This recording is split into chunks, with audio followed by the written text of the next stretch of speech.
ঈসা আলাইহিস সালাতু ওয়াস সালামের যুগে ধোপা বিচারা, এই ধোপা বিচারা এলাকার মানুষদেরকে কষ্ট দিত। কি কষ্ট দিত?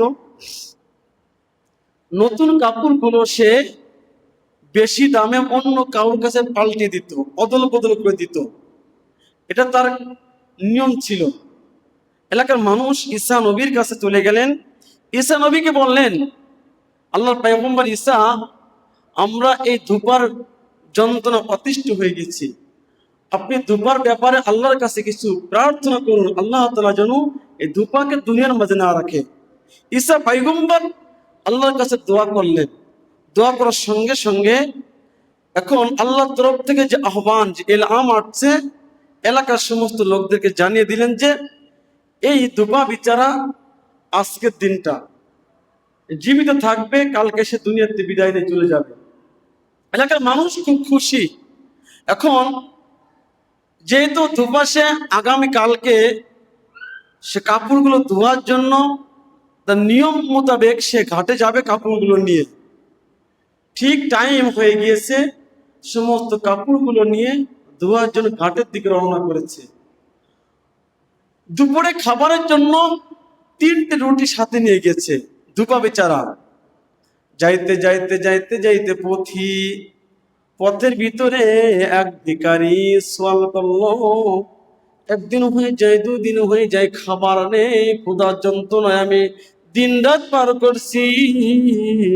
তোমার হাতে যে রুটি দেখছি, রুটি থেকে আমাকে একটা রুটি দান করো।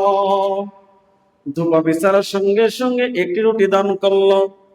ভিক্ষুক আল্লাহর কাছে দোয়া করতেছে, আয় আল্লাহ, যে আমাকে একটা রুটি দান করলো, রব্বুল আলামিন তার অতীত সমস্ত গুনাহগুলো মাফ করে দাও। আল্লাহ, তুমি তাকে পবিত্র করে ফেলো। এই দোয়াটা ধোপার কাছে বড় মজা হলো। দ্বিতীয় রুটিটা দিয়ে দিল। দ্বিতীয় রুটিটা দেওয়ার সঙ্গে সঙ্গে ভিক্ষুক দোয়া করতেছে, আয় আল্লাহ, রব্বুল আলামিন আসমানি বালা, জমিনি বালা, হাওয়াই বালা, সর্বপ্রকার বালা মুসিবত থেকে তোমার বান্দাকে তুমি হেফাজত করো। এ দোয়াটা বড় মজা হলো। 3 নম্বর রুটিটা দিয়ে দিল। 3 নম্বর রুটিটা দেওয়ার সঙ্গে সঙ্গে ভিক্ষুক দোয়া করতেছিল, আয় আল্লাহ, অতীত গুনাহ এবং অতি পিছের গুনাহ, সামনের গুনাহ, সকল গুনাহ থেকে তুমি লোকটাকে পবিত্র করে নাও।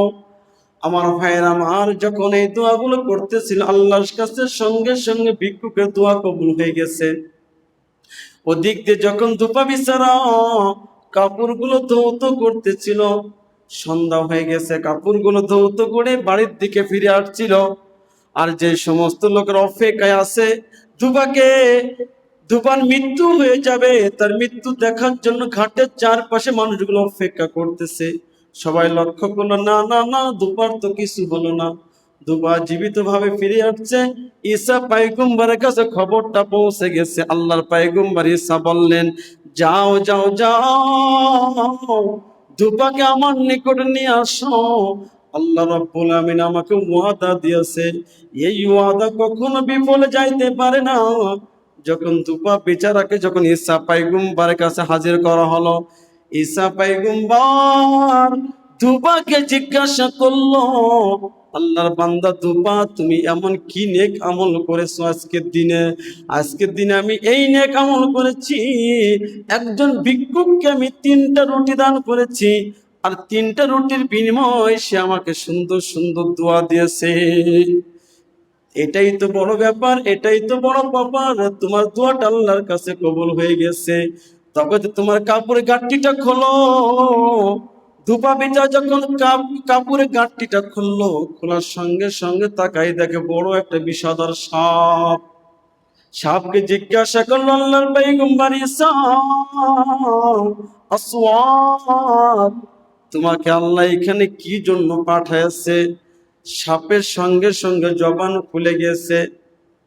জবান খোলার সঙ্গে সঙ্গে সাপে বলতেছে, আল্লাহর পয়গম্বর ঈসা, আল্লাহ তোমাকে এই জন্য পাঠিয়ে দিয়েছে, যখন সে ঘাটে যাবে কাপড় ধোয়ার জন্য,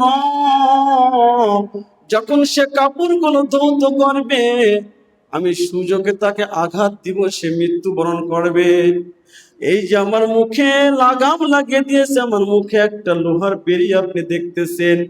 আমি যখন তাকে কামড় দেওয়ার জন্য এই কাপড়ের গাঁটটির মধ্যে অবস্থান করেছি, আর এর একটু পরেই এই লোকটা একজন ভিক্ষুককে 3টা রুটি দান করেছে।